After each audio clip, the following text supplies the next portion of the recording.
guna 3 produk lah sebab saya dapat rasakan produk ni memang especially aloe vera gel lah.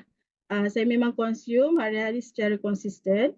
Actually sebelum ni kaki saya sakit. Memang dalam setahun lebih jugalah saya tak mampu nak solat secara sempurna lah. Saya duduk atas kerusi. Tapi tak silap saya tak ingat. Lepas saya consume dalam 3 bulan tu, alhamdulillah saya dah boleh solat macam biasa. Dan kaki saya pun dulu saya memang jenis sebelum ni jenis yang suka buat aktiviti lasak lah. Tapi disebabkan masalah kesihatan, kaki saya memang tak kuat. Tapi alhamdulillah lepas consume produk aloe vera ni, saya dah boleh mula aktif balik lah.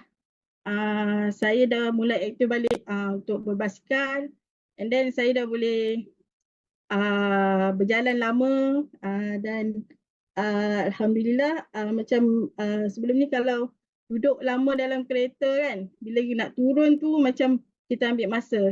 Sekarang ni alhamdulillah macam walaupun dah macam kita drive dalam sejam lebih pun okey, dah sampai.